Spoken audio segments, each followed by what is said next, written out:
So here is the discrete implementation of multi-carrier modulation. Which one, by the way? So OFDM. Okay.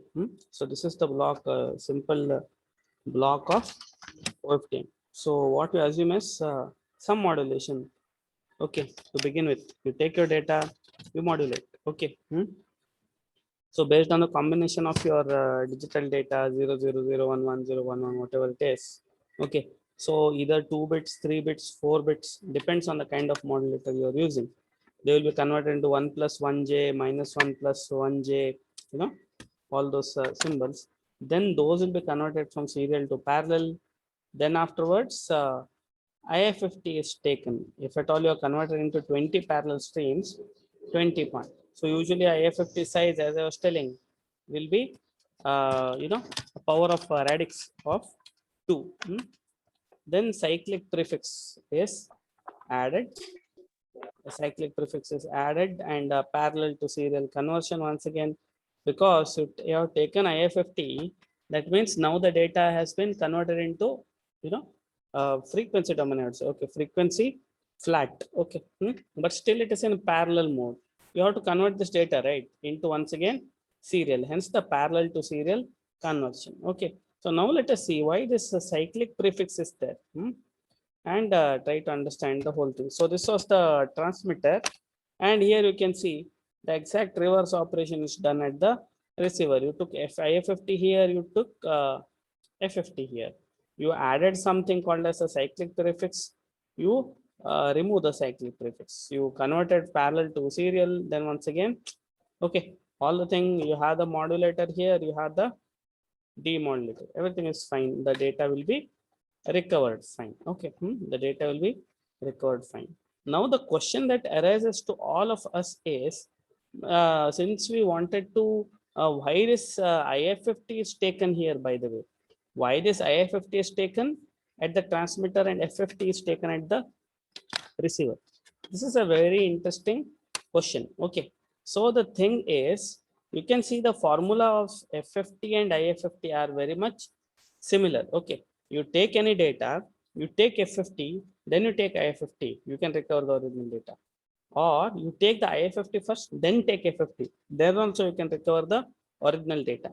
Okay, we are only interested in getting them placed onto this orthogonal subcarriers. We wanted those twiddle factors, e to the power minus j or e to the power j, doesn't matter. Only thing is those omega frequencies, the orthogonal carriers, that's what we are interested in. And one more thing, as and we travel from here to here, this is where our time domain is. Once we go into the channel, this is where our time domain is. So if at all I had taken FFT here, usually what we study in the textbooks, FFT, or which is nothing but DFT, convert the data from time domain to frequency domain. Then it would have led us into confusion that this entire thing is a frequency domain, which is not the case. Actually, this entire thing is time domain. From here to here, the actual channel is in time domain. So just to avoid the confusion, it is IFFT at the transmitter and FFT at the receiver. You can also use, whenever you simulate this for some purpose or project or anything, maybe you can as well use FFT at the transmitter, IFFT at the receiver also. Okay, it doesn't make any difference. Okay, it doesn't make any difference. Okay, so now let us see how the thing goes. Okay, so first is block transmission. How do we do the data, by the way? What we'll do is, as and when the data is ready, we group them into some L data symbols. L data symbols mean, now suppose say I have 20 bits. Now suppose I have 20 bits, and if at all I intend to use 4 COM, for my transmission, or 4 PSK, QPSK for my transmission, then how many symbols do I get from 20 bits? Will somebody tell me? If at all I want to send 20 bits, and if at all I want to use 4 COM, then how many symbols do I have? For 4 COM, what I will do, I will combine 2 bits to make one symbol. Whereas if at all I want to use 16 COM, for 4 COM, how many symbols do I get? I get 10 symbols. Okay. Whereas for 16 COM, I will get only 5 symbols. Are you getting what is the thing with the symbols? Okay, so depends. So what we'll do is you take your data in terms of bits, by the way, then modulate it, then afterwards get them into symbols. We group some L number of symbols. Okay, 10 symbols, 20 symbols. Usually, as per the standard, it is 14 OFDM symbols. Sorry, 7 OFDM symbols per slot. There is some numerology called a slot. So usually it is 7 OFDM symbols or 6 OFDM symbols. Okay, some OFDM number of symbols. Then how many will be put, by the way? What will be the width of the individual symbol? Depends on what frequency you are using. So the kind of frequency, sometimes you may be using 15 megahertz. Okay, so the lowest frequency that is available to you is 15 megahertz, or it can be more than that, a multiple of that. Okay, mega or kilo, we'll go and see that. Okay, so based on that, the duration of this will be your symbol duration multiplied by the number of symbols. Okay, now there is a catch involved.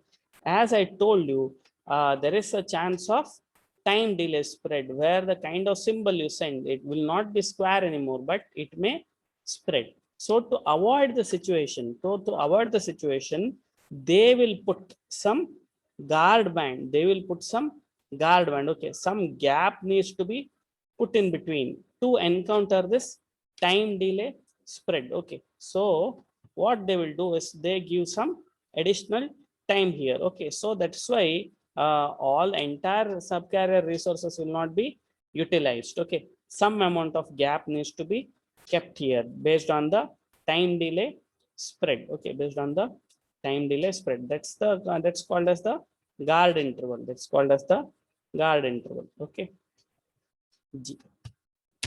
Then what next? Yes, the next thing is this particular guard interval. By the way, wait a second. Let me take you there. To reduce time, yeah, to reduce, I would say, inter-symbol interference. Okay, to reduce inter-symbol interference. If there were, suppose, 7 OFDM symbols here, okay, say there were 7 OFDM symbols in this particular block. Okay, say symbol 1, symbol 2, something like this.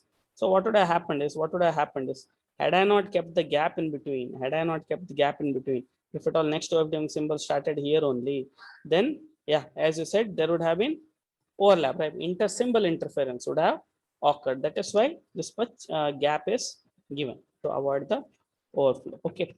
So how do you decide it, by the way? Let me just show you the standard. Here. Okay. Now you can see. As I was telling, number of OFDM symbol. Usually the transmission bandwidth is something like nominal bandwidth of, for this is the case author has taken for 10 megahertz value. You can see the guard fraction. Okay, percentage of cyclic frequency. Okay, you can see here some fraction has been kept for. Here is the guard time. 4.7 to 5.2 microseconds. Now depends on which frequency you are using. So number of, if at all, I could not be able to explain it in terms of how many symbols exactly. But this time, by the way, is fixed. Okay, if at all your OFDM symbol time says 142.7, then fraction of it, I would say around 3% will be there for guard time. Okay, that was the guard time. Now let us go back. What's the next thing? The next thing we were discussing was cyclic prefix. The second thing that we were discussing was cyclic prefix. Before that, let us try to understand, where did the circular convolution come into picture here? Let us see. So here, what we did was, first we take the data, we take IDFT, IFFT actually, but it is IDFT only, right? We take IDFT, then afterwards we go for the transmission. Now see here, this is the time domain channel. As I was told you, the channel is time domain. That is the reason why, you might remember, we have taken IDFT here, not the DFT, to avoid any confusion. And in the time domain, if at all there is noise in the channel, this H of n, by the way, is not in our control. This is the channel impulse response. So you have sent your data X of n. Okay, you can see this bold letter. Okay, it's a bold letter indicating a vector X of n. And then there is your channel H. Then there is a channel H. What happens in the channel? What happens in the channel is linear convolution, right? That's what happens in the channel. In the channel, if at all you have a input as X of n, channel impulse response is H of n, whatever that happens is linear convolution. But then you have taken IDFT and you want to take DFT here, right? You have taken IDFT to recover the data. You want to take DFT here, and you want to tell that this convolution becomes a multiplication so that you can also do frequency domain equalization. So for you to be able to tell all these stories, you should understand that multiplication equals convolution, right? Convolution in time domains equals multiplication, but that occurs only for DTFT. Remember, for DFT, it is not linear convolution, but it is circular convolution. So even though whatever that happens in the channel, now we know, are the outputs of linear convolution and circular convolution are the same? No, the outputs are different, right? So the outputs are different. So just to be able to model this particular action here, so just to be able to model this, linear convolution here, somehow we should make sure that whatever that happens in the channel is circular convolution. So how do we do this? So let us see what's authors take in this particular thing. Okay, so here is the thing. Okay, so usually as per these expressions, you can see here y of n equal to x of n circular convolution with h of n. Okay, so once you take DFT, so there you have it. This is what we did actually. This is what we did.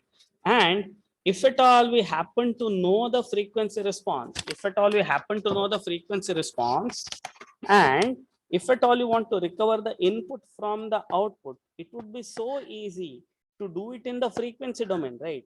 See, there are two advantages. Equalization, we are telling, right? It's a very big deal, equalization. So doing it in time domain and doing it in frequency domain are very much different things. Now, since you have converted the channel from frequency selective to frequency flat, you are assuming that this particular H, okay, is going to contain, the impulse response is going to contain only single tap. So in that particular case, you don't have to do the deconvolution. Rather, you can do the entire thing in the frequency domain itself. But for this thing to work, okay, what is it by the way? We want to perform frequency domain equalization. We want to take the advantage. Now that we converted our data from frequency to time domain by taking IDFT, we want to take an advantage of doing the equalization also very easily, so that if at all you know the channel frequency response, by getting that output, simply dividing it by channel response, we should be able to recover the input. But for this entire story to work, the convolution that happens in the channel should be circular convolution. But what actually happens in the channel? What actually happens in the channel? What actually happens in the channel is linear convolution. So what we need to do? So what we need to do is somehow we should make that linear convolution look like circular convolution. Okay, so here, where does the circular convolution? The nature provides linear convolution when signal is transmitted to linear channel. That is why circular convolution should be faked by adding specific type of redundancy called cyclic prefix. Okay, so let us see what is this cyclic prefix. Got this thing? What actually happens in the channel is linear convolution. But since we are using DFT and IDFT, if at all we had used DTFT and IDTFT, it is not possible, right? You cannot do DTFT on chips, right? On a computer, if at all you want to do, you have to do DFT only. So that is why we are in need of circular convolution. At least we need to simulate circular convolution. How do we do that, by the way? How do we do that, by the way? Let us see with this particular example. You might remember the classic overlap add and overlap save problems, right? So let me take this particular example. Remember the linear convolution in our second year. Okay, so you can see if at all I do the linear convolution, okay, then if at all, what is the difference between linear convolution and circular convolution? See here, this particular answer is the answer of linear convolution. If at all I take the data 1 to 2, 1 to 1, and I linearly convolute it 1 to 1, I get this particular data. Now suppose I want to have a 6-point circular convolution. Then what should I do? For to get 6-point circular convolution, after the 6 points, the last two data bits, these shall be added here to get the answer of circular convolution. Okay, cool. What this particular thing? Now, remember when we studied that overlap add and overlap save method, we would take the last m-1 bits symbols and would append it in the beginning so that the last two bits are anyway going to go into waste. Okay, here we are trying to do the exact opposite thing. Here we want to perform linear convolution, not we want to perform. Okay, in the overlap add and overlap save method which you studied earlier, you could perform circular convolution only, but the answer you wanted was that of linear convolution. Here the channel is a natural linear convolution channel. It's a linear channel, but you want your answer to look like circular convolution. How are you going to do it?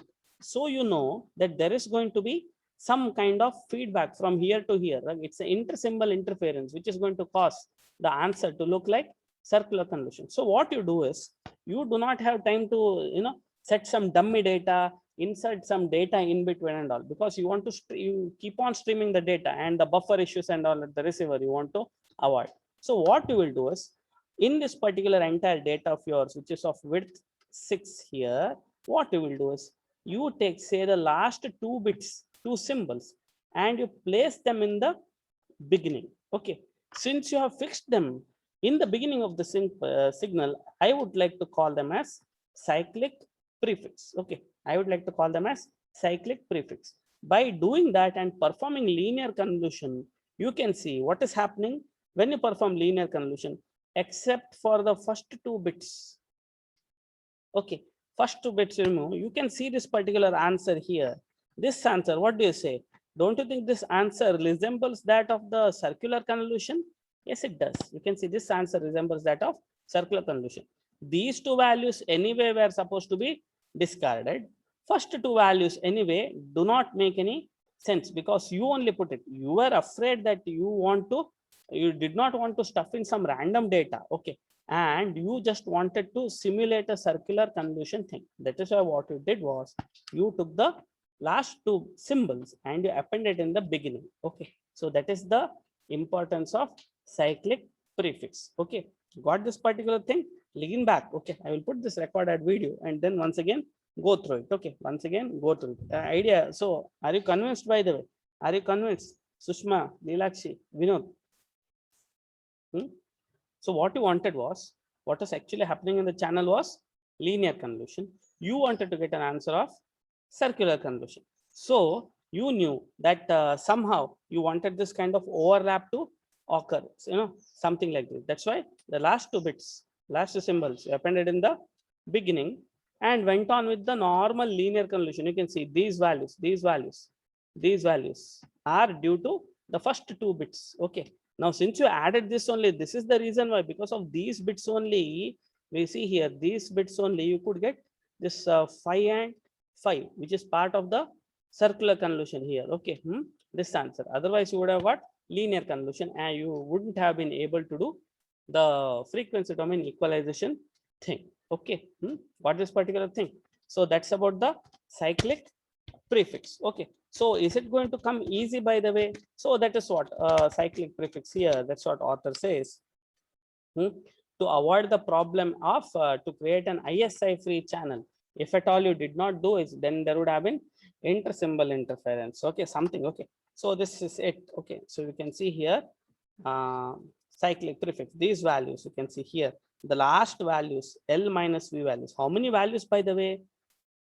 Some V plus 1 values they have taken. Remember, some V plus 1 values are taken as cyclic prefix. So where did this V has been taken into consideration? That V has been taken into consideration based on the GAR band. Okay, based on the kind of time delay spread that we may anticipate. Okay, so that V has been taken into consideration based on some time delay spread that we anticipated.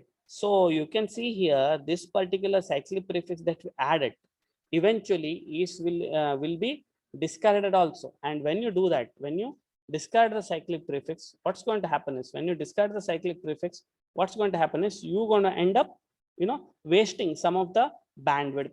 Okay, you are going to waste some of the bandwidth, you are going to waste some of the power also, because you can see when you take DFT, as and when n also increases. Okay, but still the advantages okay overcome the disadvantages, so it is still a cool thing. Okay, since advantages overcome disadvantages, it is still fine. Okay, so worth the effort. Okay, so that's what see here, the last v plus 1 bits, last v plus. So the standard determines everything, the standard determines everything.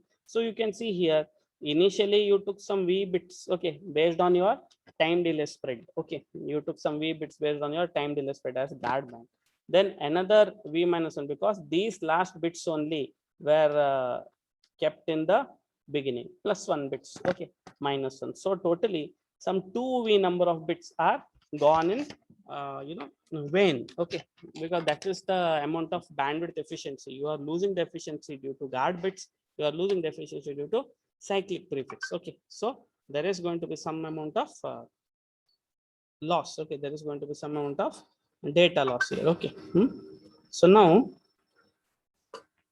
let us see. Okay,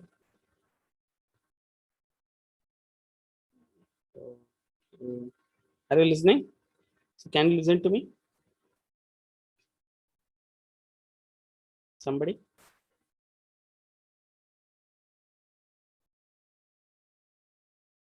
Okay, yes. So now I hope you understood what is this cyclic prefix thing now.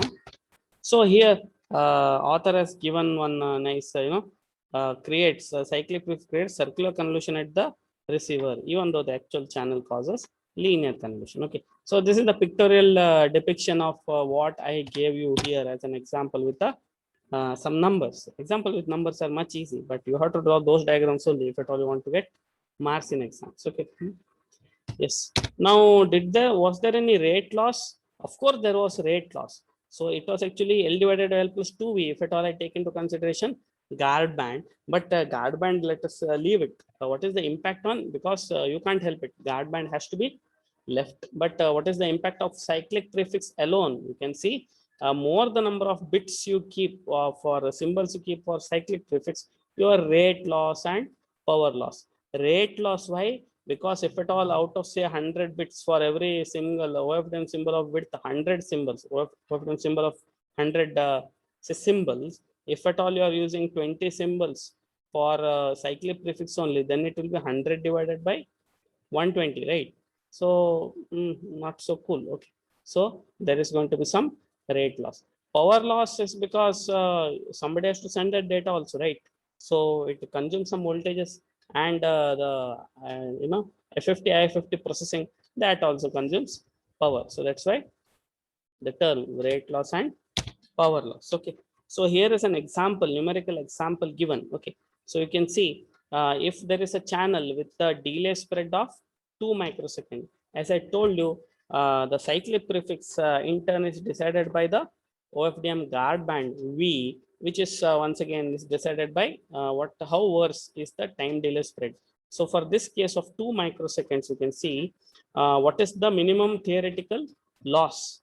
Okay, yes, that's what is being discussed in this particular case. So you can see the kind of standards what we have. This is CP length is fixed. Okay, how much time it is supposed to consume. Okay, how much time it is supposed to consume. It is actually 4.7 microseconds. That is the amount of time all those CP put together are supposed to consume. So the number of FFT that we use, by the way, it can be anywhere from 128 point FFT to 2048. That means the symbols that we are going to contain, the FFT size, can be anything from 128 to 2048. In both the cases, by taking into consideration this 4.7 microsecond duration of the cyclic prefix. Okay, so usually this duration of per subcarrier will be fixed to per carrier set resource block is fixed to 15K.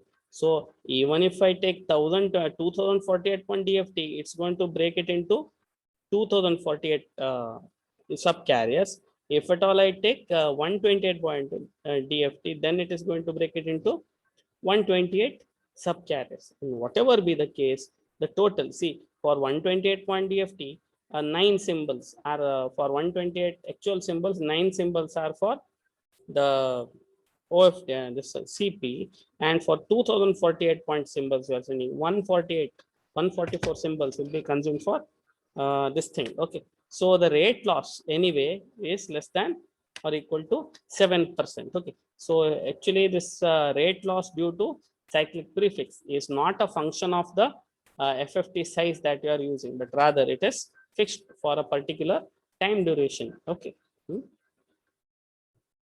Now what next? Yes, so once you have taken care that by putting the cyclic prefix, the whatever the linear convolution that happens in the channel, you have made it look like circular convolution, then you are entitled for this particular facility of being able to do the frequency domain equalization. No more linear equalizers, no more decision feedback equalizers. What you can do is simple frequency domain equalization. Okay, simple frequency domain equalization. So isn't that cool? So you can do that. So you can see here channels are supposed to be estimated. How channels are estimated, by the way? How channels are estimated? You might remember we studied the previous chapter, right? There were different types of models for pedestrian, for vehicles, 5 taps, 6 taps, 7 taps. So based on that, there will be certain models of the frequency response. If at all you can't have those models, what you can do is you can send a pilot. Okay, some dummy bits you can send, and based on dummy bits, whatever you send, based on this particular model, so you know what you have sent, you know what you have received. Based on that, what you receive, based on that, this channel will be estimated. So once the channel estimation is done, so it will be done usually for once every minute or once every second maybe. So then once the channel is known, so the term they use is channel state information. Okay, how the channel is. So channel state information is, assumes that the channel is well estimated. So once you are able to do this, you get to do frequency domain equalization. See here, they use a term one tap frequency domain equalizer. That means this is supposed to contain only a constant. Okay, this is supposed to contain only a constant. I hope that is the meaning here. There is one more statement which I did not understand much. What is it? So he says that earlier you can see in the previous image processing subject, we are telling that h comes in denominator. If h goes to 0, then entire thing going to infinity for noise, right? Say there was not only signal, there will also be noise. So this also gets divided by h. Okay, something like this we are talking about, remember. So here you can see there is no problem of noise enhancement, it seems, since both the signal and noise will have their powers directly scaled by 1 by h whole square. I don't know why it's telling that. Okay, so we need to go through. Anyway, let's not bother. Okay, so having the cyclic prefix lets us able to do this. Having a cyclic prefix anyway doesn't hurt, because it's again going to add some additional guard band. Okay, so that time delay spread at least will be taken care. Okay, so that was that. So finally, let us see the generalized OFDM block diagram here. So what is the method, by the way? You take L point IDFT, convert data from parallel to serial, add cyclic prefix, then this is the channel. Okay, this is the air where things happen. This is also air. So there are two things that happen in the air. One is h of n. This is due to the multipath, whereas this is simple additive white Gaussian noise. As and when you receive the data, if at all you have sent 1000 data, and as I told in the previous example, say 2048 samples, then 144 cyclic prefix, then you remove those 144 points. Okay, initially, then again convert data from serial to parallel, take DFT, and you do the what is this frequency domain equalization, frequency domain equalization, and you are good to go.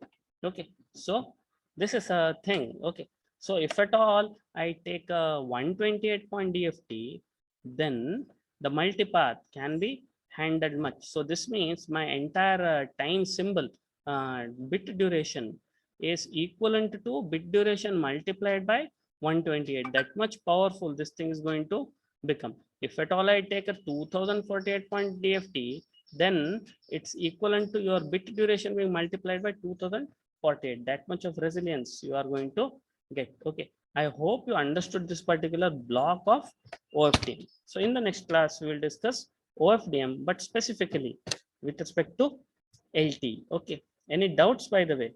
Any doubts by the way? This particular topic is very important so that you understand the remaining things also in this particular chapter on this particular module. Okay. So any doubts? Okay, I'm disappointed. Okay, why the students did not join? So maybe there is something more interesting that is going on elsewhere. Okay. Anyway, depends. Okay, so everybody just type in a hi. Leelakshi, Ranjana, Sushma, Vinod. Just type a hi for the attendance thing, and then let me stop the class. Okay, yeah, that's it. Thanks for joining.